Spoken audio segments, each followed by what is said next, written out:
Vivemos em uma época em que a fé é tratada como superstição e teorias especulativas são celebradas como ciência. A teoria da evolução, por exemplo, é ensinada como fato absoluto em escolas, universidades e meios de comunicações. Mas, se você tiver coragem de investigar mais a fundo, vai perceber uma verdade desconfortável. As chamadas evidências da evolução são frágeis e muitas delas simplesmente falsas. Por mais chocante que pareça, várias provas icônicas da evolução foram fraudes deliberadas ou reconstruções forçadas. Veja alguns exemplos.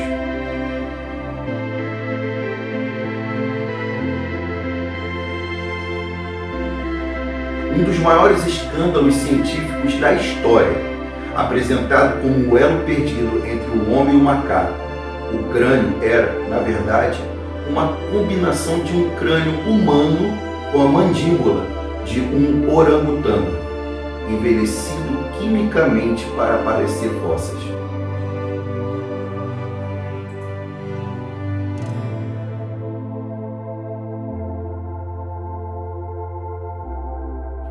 A imprensa anunciou um novo ancestral humano baseado em um único dente, para depois descobrir que o dente era de um porco extinto.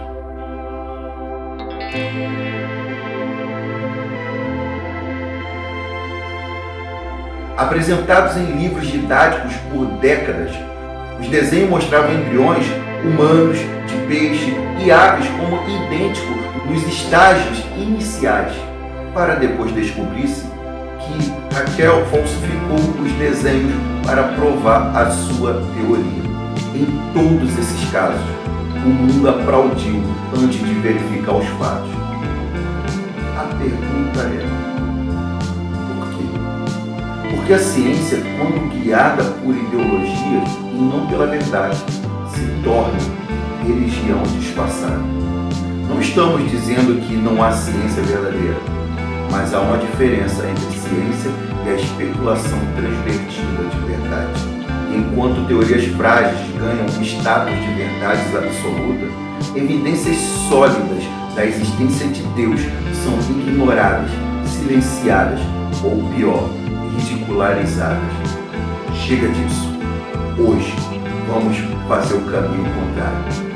Vamos analisar 6 evidências contundentes, objetivas e históricas que apontam para a existência de um Deus real, ativo e pessoal. Não estamos pedindo que você creia às cegas. Estamos te convidando a olhar com honestidade para os fatos.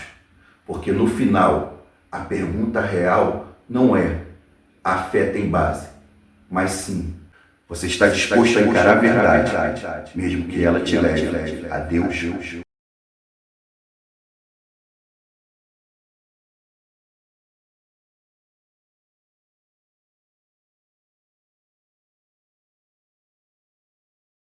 Primeira evidência: a criação, a inteligência por trás do universo. Olhe ao seu redor. A Terra gira a 1.600 km por hora. Orbita o Sol a 107.000 km por hora. Está posicionada na chamada zona habitável, um estreito intervalo onde a vida é possível. A atmosfera tem a composição exata para proteger e sustentar a vida. O campo magnético desvia radiações mortais. O ciclo da água purifica os oceanos e irriga os continentes. Nada disso é acidental, nada disso é caótico. O universo funciona como uma engrenagem ajustada com precisão milimétrica. Pergunte a qualquer engenheiro e eles vão te dizer: complexidade com propósito não surge do nada. Mas quando se trata do universo, nos dizem que foi obra do acaso. O ajuste fino do universo, uma probabilidade impossível. Físicos renomados, e muitos deles ateus, reconhecem um fato incômodo: o universo possui ajuste fino, tão delicado que a menor alteração em suas constantes destruiria toda a possibilidade de vida. O primeiro ponto para sustentar essa ideia é a força da gravidade, a força nuclear fraca, a constante cosmológica. O segundo ponto para esse posicionamento é a chance de todas essas coisas estarem no ponto certo ao acaso é estimada 1 em 10 elevada a 600. Um número inimaginável. O astrofísico Fred Hoyle, que não era cristão, disse: parece que alguém ajustou as constantes da física com precisão diabólica para a existência da vida. O DNA, a linguagem codificada que denuncia um autor. Dentro de cada uma das 37 trilhões de células do seu corpo há um código. O DNA é um sistema de informações mais avançado que qualquer linguagem humana. Ele não apenas armazena dados, mas executa instruções. O alfabeto genético usa 4 letras simples: A, T, C, G. Essas letras formam palavras, que formam frases, que formam manuais inteiros de funcionamento celular. Agora, pense. Informação complexa, codificada e funcional jamais surge do acaso. Sempre vem de uma mente. Bill Gates, fundador da Microsoft, declarou: o DNA é como um software, mas muito mais avançado do que qualquer software já criado. A falha da geração espontânea e da abiogênese. A teoria da evolução nem sequer consegue explicar a origem da vida. A chamada abiogênese, a ideia de que a vida surgiu da matéria não viva, nunca foi comprovada. Pelo contrário, foi refutada há séculos por Louis Pasteur com a frase: a vida só vem da vida. É como se você acreditasse que, criando milhares e milhares de Pinóquios em bilhões e bilhões de anos, um Pinóquio pudesse realmente viver. Você não acredita em Deus, mas acredita no Gepeto. Até hoje, nenhum laboratório do mundo conseguiu produzir uma única célula viva a partir de substâncias mortas. Mesmo com bilhões de investimentos em tecnologia de ponta, a ciência moderna não consegue repetir algo que supostamente aconteceu por acaso há bilhões de anos. Isso deveria nos fazer pensar: acaso ou projeto? Imagine encontrar um relógio funcionando no meio do deserto. Ele marca as horas, tem engrenagens, propósitos e lógica interna. Qual seria a sua conclusão? Que o vento e a areia o montaram? Claro que não. Você saberia: alguém o projetou. E ainda assim, muitos acreditam que o cérebro humano, com bilhões de neurônios interconectados, surgiu sem nenhum projetista. A Bíblia responde a essa contradição com simplicidade e profundidade. Salmo, capítulo 19, versículo 1 diz: os céus declaram a glória de Deus, o firmamento proclama a obra das suas mãos. Conclusão do ponto 1. A criação é a primeira grande testemunha. O universo não é um acidente. A vida não é aleatória. A criação carrega marcas claras de inteligência, propósito e beleza.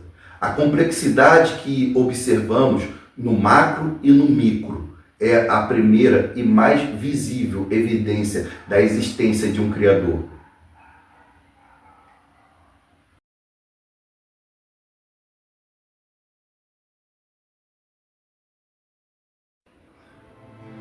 Segunda evidência da existência de Deus: a história da humanidade, uma alma que clama por um Deus.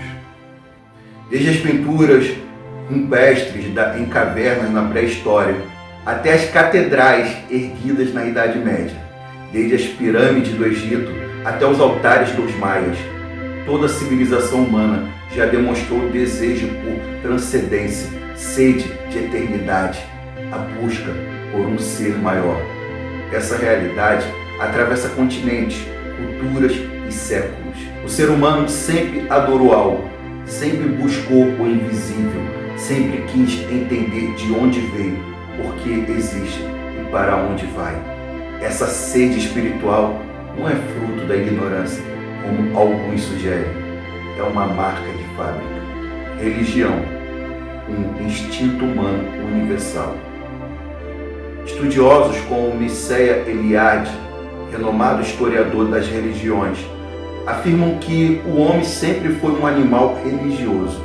Em seu livro, O Sagrado e o Profano, ele mostra que, mesmo tribos isoladas, sem contato com outras culturas, desenvolvem mitos, sacrifícios, rituais, orações e códigos morais baseados em algum tipo de divindade. Isso não é coincidência, isso é evidência. Uma civilização pode não saber construir uma roda, mas sabe erguer um altar. A ciência não explica essa inclinação inata para o espiritual. A Bíblia sim. Ele faz tudo apropriado ao seu tempo. Também pôs a eternidade no coração do homem. Eclesiastes capítulo 3, versículo 11. Deus não é uma construção psicológica. Alguns céticos alegam que Deus seria apenas uma invenção humana, um pai imaginário para confortar o medo da morte. Mas se isso fosse verdade, o que esperaríamos? Variações extremas nas ideias de Deus, culturas com total ausência de fé, religiões surgindo só em tempos de desespero. Mas o que vemos é o oposto. Quase 100% das culturas antigas acreditavam em um ser supremo ou criador. Até mesmo filósofos e cientistas ateus admitem a força inexplicável da espiritualidade humana. Povos prósperos e povos pobres buscam a mesma coisa: Deus.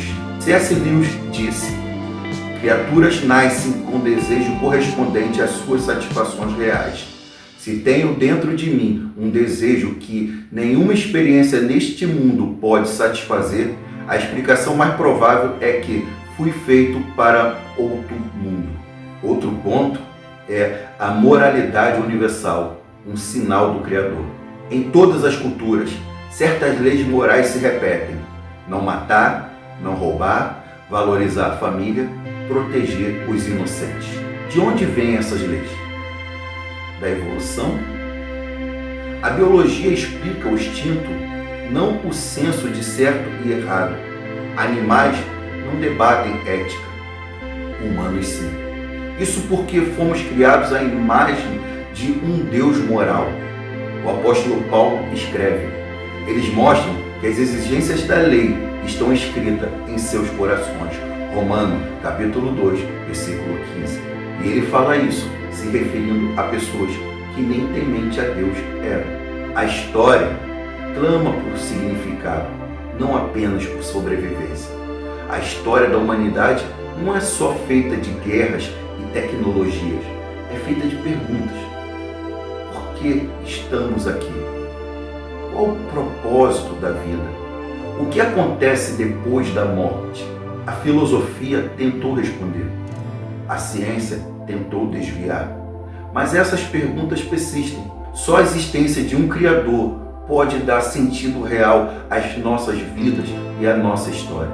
Conclusão do segundo ponto: a humanidade sempre buscou a Deus.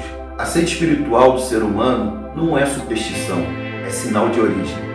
Civilizações vêm e vão, impérios se erguem e caem, mas a busca por Deus nunca desaparece. E o fato de todos os povos o procurarem, mesmo sem o conhecê-lo, aponta para a verdade de que Ele existe e nos chamou para si.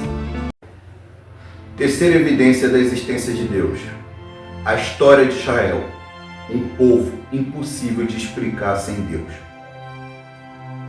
Se há um povo que desafia a lógica histórica, esse povo é Israel. Desde a antiguidade, Israel tem sido odiado, perseguido, escravizado, disperso, quase exterminado, e ainda assim permanece de pé. A existência contínua de Israel, sua restauração como nação e sua sobrevivência contra todas as probabilidades são um dos testemunhos mais claros da intervenção divina na história. Israel no contexto histórico. Por que ainda existe? Vamos aos fatos. Em 586 a.C., o templo foi destruído pelos babilônicos. No ano 70 d.C., o Império Romano destruiu Jerusalém e espalhou os judeus pelo mundo. Durante quase 2000 anos, Israel deixou de existir como nação. Povos nessas condições desaparecem. Foi assim com os babilônicos, os fenícios, os hititas, os assírios, mas os judeus não desapareceram. Eles preservaram a sua identidade, sua língua, sua fé e sua esperança de retorno à terra prometida. Isso nunca aconteceu com nenhum outro povo da história. Perseguição constante, sobrevivência milagrosa. Ao longo dos séculos, os judeus foram massacrados por quase todas as grandes civilizações. Massacres sob o domínio romano, expulsões da Europa na Idade Média, Inquisição espanhola, pogroms na Rússia, Holocausto nazista, onde 6 milhões foram mortos. E mesmo com esse histórico brutal de ódio, Israel renasceu como nação em 14 de maio de 1948. Isso não é um detalhe político, é o cumprimento exato de profecias feitas milênios antes. Profecias cumpridas na história de Israel. A Bíblia previa tudo isso com séculos de antecedência. Veja, primeiro, dispensação por todas as nações.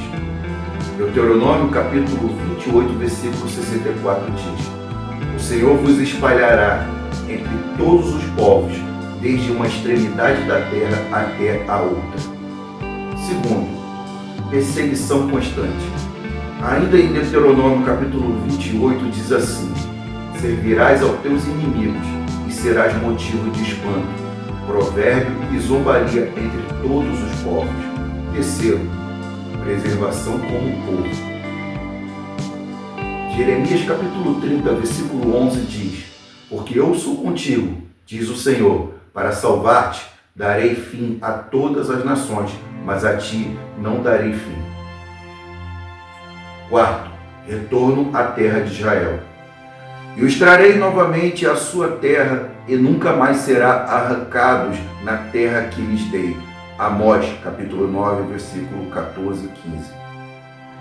Em 1948, depois de quase 2 milênios, Israel voltou a ser uma nação no mesmo território profetizado, algo sem precedente na história mundial, cercado por inimigos, sustentados por Deus. Desde que foi restabelecido, Israel já enfrentou várias guerras com nações muito maiores em território, população e poder militar. Guerra da Independência em 1948, Guerra dos 6 Dias, 1967, Guerra do Yom Kippur, 1973. Conflitos atuais com grupos terroristas como Hamas e Hezbollah. E mesmo assim, sobreviveu e prosperou. Israel lidera em inovação, tecnologia, agricultura e defesa. Tudo isso em um território pequeno e cercado por ódio. Coincidência ou cuidado divino? Por que esse povo ainda existe? Por que voltou à sua terra? Por que ninguém conseguiu apagá-lo? A resposta não está em política nem em força militar. Está nas Escrituras. Deus disse: Vós sois o meu povo, ainda que os céus desapareçam e a terra se abale, não vos abandonarei. Isaías, capítulo 49, versículo 15 e 16. Conclusão do ponto 3, Israel é uma testemunha viva. Israel é mais do que um povo, é uma prova viva da fidelidade de Deus. Sua história, suas tragédias, suas restaurações, tudo isso foi previsto nas Escrituras e se cumpriu com precisão. Ignorar o papel profético e milagroso de Israel é ignorar uma das maiores evidências da existência de um Deus que cumpre o que promete. Quarta evidência da existência de Deus: a história da igreja, um corpo perseguido, mas indestrutível. Apesar de perseguida, a igreja no Sudão cresce consideravelmente. Se a igreja fosse uma invenção humana, ela teria sido esquecida no século I. Se fosse apenas uma filosofia, teria desaparecido com os mártires. Se fosse só um movimento cultural, teria morrido sob o peso das heresias e escândalos. Mas a igreja continua viva, ativa e crescendo, mesmo nos lugares onde mais é odiada. E isso não é natural, é sobrenatural. A igreja nasce sob perseguição. No mundo, centenas de cristãos são assassinados por dia, cerca de 1 a cada 3 minutos. A igreja não nasceu no conforto do poder, mas no calor da perseguição. Veja, Jesus foi crucificado. Seus apóstolos foram mortos, quase todos de forma violenta. Os primeiros cristãos foram perseguidos por judeus e depois pelo Império Romano. E durante os 3 primeiros séculos, podemos notar que eram lançados aos leões nos coliseus. Suas casas e bens eram confiscados e eram queimados vivos como tochas humanas por imperadores como Nero. Ainda assim, a fé não apenas resistiu, ela se espalhou. O que leva alguém a morrer cantando hinos sem negar a sua fé? Apenas um encontro real com Deus pode explicar esse fenômeno. A igreja cresce onde mais sofre. Em muitos países hoje, ser cristão ainda é motivo de prisão, tortura e morte. Coreia do Norte, cristãos são enviados para campos de trabalho esforçados. Afeganistão e Irã, igrejas subterrâneas vivem sob riscos constantes. China, igrejas são fechadas, pastores são presos e ainda assim, nesses lugares, a igreja cresce com força. Como explicar isso? A resposta está no próprio Cristo. Edificarei a minha igreja e as portas do inferno não prevalecerão contra ela. Mateus, capítulo 16, versículo 18. Nenhum império conseguiu deter a igreja. Ao longo da história, vários sistemas tentaram destruir a igreja. O Império Romano, do 1º ao 4º século, falhou. A Inquisição medieval, que matou e perseguiu, falhou. O comunismo do século XX falhou. O secularismo moderno também está falhando. Governos caem, regimes mudam, mas a igreja segue avançando, alcançando povos, traduzindo a Bíblia, alimentando famintos, libertando escravizados, restaurando vidas. Mesmo com escândalos, a igreja permanece. Sim, a igreja tem falhas. Há escândalos, líderes corruptos, divisões doutrinárias. Mas o impressionante é, mesmo com tudo isso, ela não foi destruída. Isso seria impossível se ela fosse sustentada apenas por homens. A igreja continua porque o cabeça é Cristo. Como Paulo escreveu, temos este tesouro em vasos de barro, para que a excelência do poder seja de Deus e não de nós. 2 Coríntios, capítulo 4, versículo 7. O impacto da igreja no mundo. Onde o evangelho chegou, vidas foram transformadas, escolas foram criadas, hospitais fundados, escravidão combatida, mulheres valorizadas, órfãos protegidos. Mesmo os que criticam a fé cristã vivem em culturas profundamente influenciadas por ela. O impacto da igreja vai além das paredes do templo. Ela molda a história da humanidade. Conclusão da quarta evidência. A igreja é inexplicável sem Deus. A igreja não é perfeita, mas é viva. Foi perseguida, mas não foi vencida. Foi difamada, mas não foi calada. Isso porque ela não é uma organização humana, ela é um organismo espiritual sustentado por Deus. Sua sobrevivência e impacto são mais uma prova viva da existência de Deus que a estabeleceu. Quinta evidência: a história da Bíblia, um livro impossível de ser apenas humano. A Bíblia não é apenas o livro mais lido da história, é o mais traduzido, o mais impresso, o mais combatido e ainda assim o mais influente de todos os tempos. Nenhuma obra sobreviveu com tanta força, por tanto tempo, com tanto impacto, mesmo sob ataque constante. A pergunta é simples: como um livro tão antigo, escrito por homens de culturas, épocas, idiomas diferentes, mantém uma unidade tão impressionante e resiste a tantos ataques? Só há uma explicação plausível. Ela é divinamente inspirada. Composição sobrenatural. 66 livros, 40 autores, 3 idiomas, uma mensagem. A Bíblia foi escrita ao longo de cerca de 1.500 anos por mais de 40 autores diferentes, incluindo reis, pastores, pescadores, médicos, profetas, sacerdotes e exilados.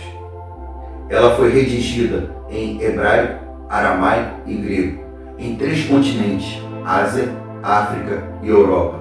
E mesmo com toda essa diversidade, ela mantém uma unidade temática, teológica e profética impressionante. Do Gênesis ao Apocalipse, a Bíblia conta uma só história: a redenção da humanidade por meio de Cristo Jesus. Isso não acontece com obras humanas. Nenhum outro livro religioso ou filosófico possui essa estrutura e coesão. Bíblia sob ataque e ainda de pé.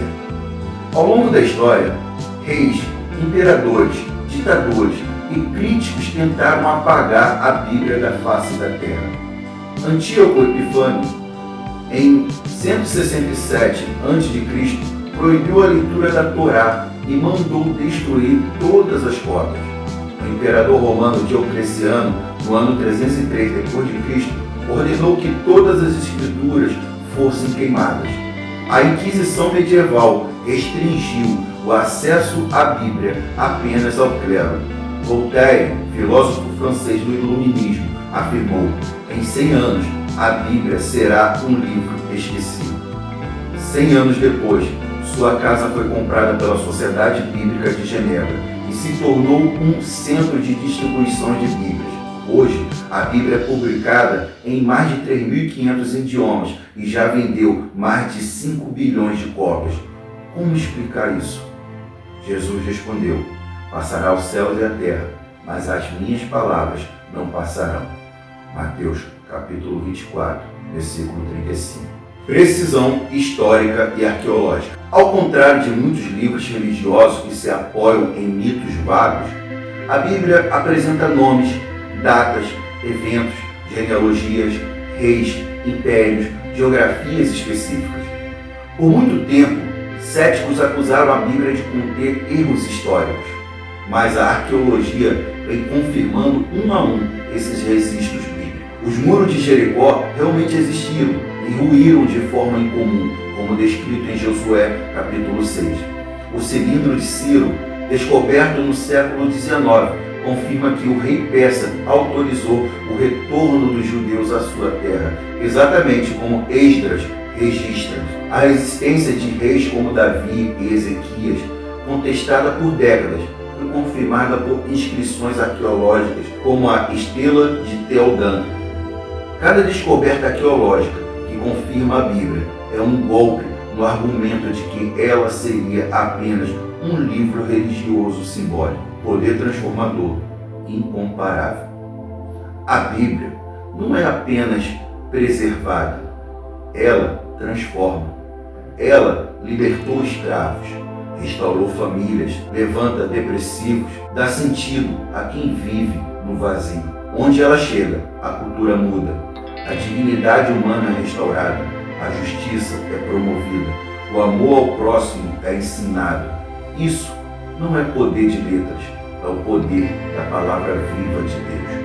Como diz Hebreus capítulo 4, versículo 12, a palavra de Deus é viva e eficaz e mais cortante do que qualquer espada de 2 gumes. Conclusão do ponto 5. A Bíblia é a prova escrita da existência de Deus. A Bíblia é mais do que papel e tinta. É um milagre histórico, literário, cultural e espiritual. Sua sobrevivência, precisão, impacto e poder transformador apontam claramente para a sua origem divina. Se Deus falou, onde estaria essa voz registrada? Na Bíblia, a palavra viva de um Deus que não silencia. Sexta evidência da existência de Deus: as profecias bíblicas cumpridas, a história escrita antes de acontecer.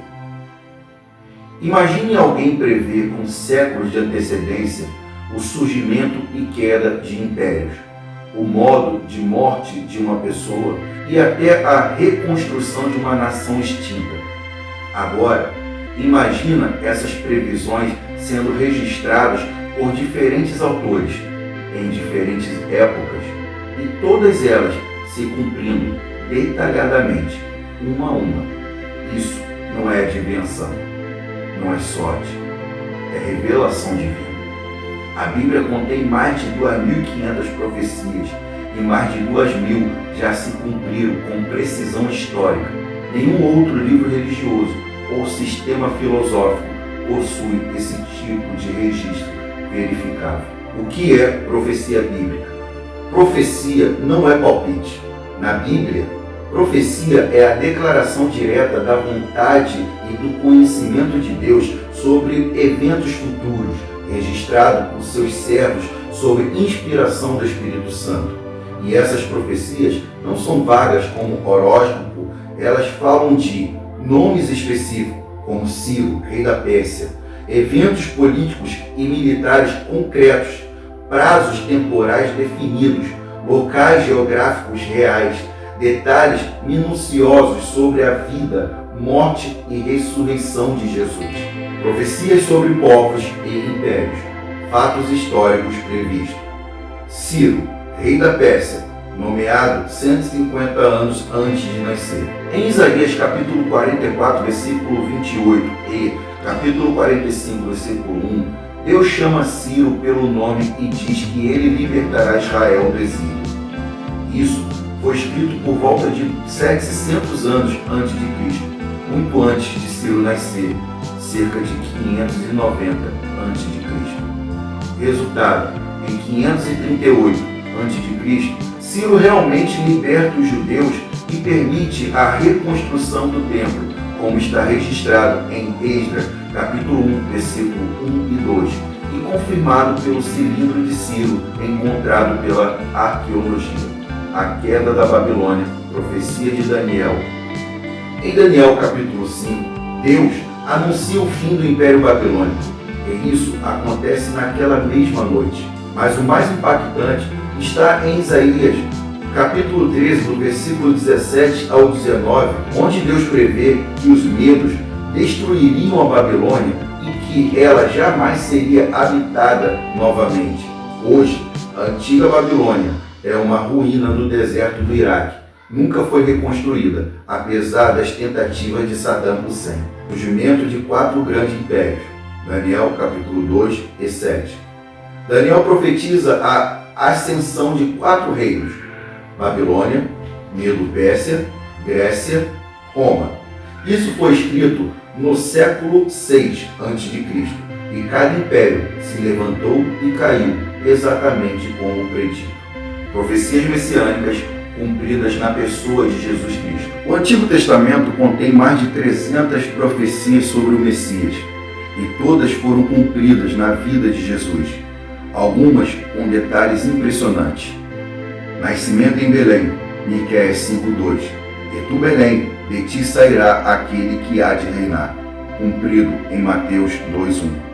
Entrada triunfal em Jerusalém montada num jumento, traído por 30 moedas de pratas, morto com transgressores e sepultados com ricos. Crucificação descrita antes mesmo da invenção da cruz. O retorno de Israel, profecia em tempo real. Como já vimos no ponto 3, Israel foi disperso por quase 2000 anos. Deus disse que os traria de volta. Jeremias capítulo 30, versículo 3 diz: reunirei os dispersos de Israel e os farei habitar na terra que dei a seus pais. Em 1948, Israel voltou a ser uma nação, no mesmo território, com a mesma língua, após milênios. Nenhuma outra civilização da história passou por isso. Profecias que ainda estão se cumprindo. Algumas profecias estão em andamento hoje. O crescimento da apostasia e imoralidade, o aumento do controle global, o avanço da evangelização mundial, o relógio profético está em movimento e os sinais são visíveis. Conclusão do ponto 6. Profecias são a assinatura de Deus na história. Nenhum outro livro ousa fazer previsões específicas com séculos de antecedência e acertar. A Bíblia não apenas previu o futuro, ela moldou o futuro, porque foi escrita por aquele que vê o fim desde o começo. Como diz Isaías: eu sou Deus e não há outro, que desde o princípio anuncia o que há de acontecer. Se você procura uma evidência objetiva, mensurável e registrada, olhe para as profecias bíblicas. Elas são a prova final de que Deus existe e está no controle. Você ouviu 6 testemunhas, 6 vozes ecoando através da criação, das histórias, das nações, da palavra e do tempo. A complexidade do universo, a sede espiritual humana, a sobrevivência milagrosa de Israel, a indestrutibilidade da igreja, a preservação sobrenatural da Bíblia e as profecias cumpridas com precisão absurda. Tudo aponta para uma única conclusão: Deus existe. Você pode ignorar os sinais, mas eles não vão desaparecer. A verdade está diante de você e agora você sabe o que você vai fazer com ela.